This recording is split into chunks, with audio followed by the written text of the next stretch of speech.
Bonjour, bonsoir, bon après-midi, peu importe à quel moment vous allez écouter cette vidéo. Je vous salue, votre sœur Guerline qui vous parle sur ce sujet qui me passionne toujours, la prière. Et nous sommes en train de partager sur le Notre Père. Alors, la dernière fois, nous avons parlé sur la sainteté, que ton nom soit sanctifié. Et maintenant, aujourd'hui, je veux vous parler sur le troisième point du Notre Père qui est sur le règne. Que ton règne vienne. Vous savez, lorsque nous prions Dieu pour que son règne vienne, ce n'est pas un mot qui est tout simplement déclaré. C'est un mot dans lequel se trouve beaucoup de bénédiction, beaucoup de puissance et beaucoup d'impact. Que ton règne vienne. Il faut d'abord savoir c'est quoi son règne. Quel est le règne de Dieu? Le temps me manque pour entrer dans ce sujet qui est vraiment très large, très vaste, son règne.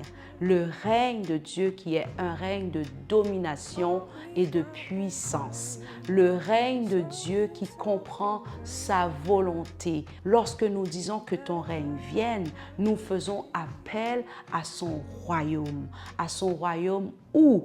Sur nous, sur la terre, dans notre famille, dans notre pays, dans notre maison, dans nos affaires, dans les enfants que nous avons, dans le travail que nous allions tous les jours. Alors que ton règne vienne. Amen.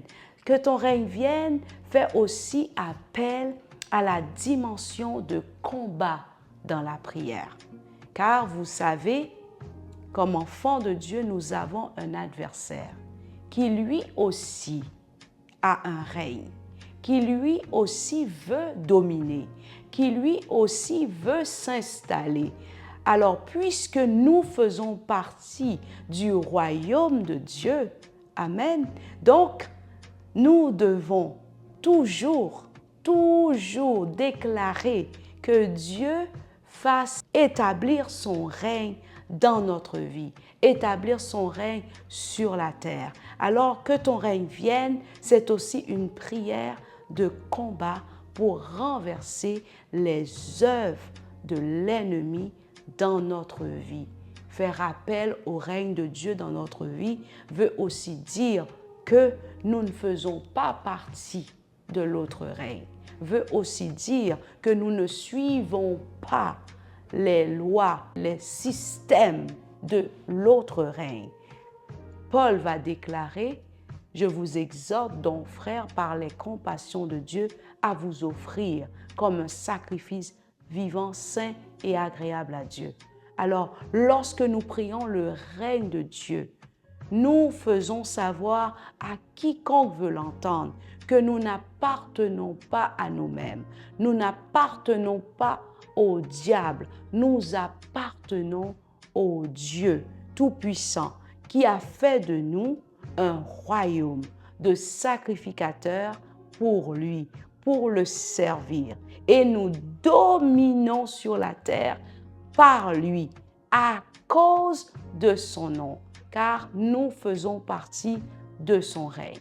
Alors je vous invite, si vous n'avez pas encore le Seigneur dans votre vie, si vous n'avez pas encore cette grâce de faire partie du royaume, le royaume de Dieu, je vous invite à vous donner, à aller trouver quelqu'un qui peut vous connecter avec ce royaume.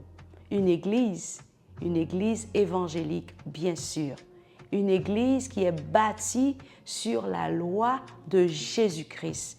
Une église qui sert ce Dieu unique qui s'appelle Jésus de Nazareth. Jésus-Christ, le Seigneur des Seigneurs. Donc, que son règne vienne dans votre vie. Que son règne vienne dans tout ce que vous faites. Que vous soyez aussi une personne dans ce royaume qui attendent la venue de ce roi qui vient bientôt. Et que le Seigneur vous bénisse et que la prochaine fois, je puisse encore vous partager le point suivant, que ta volonté soit faite sur la terre comme au ciel. À très bientôt.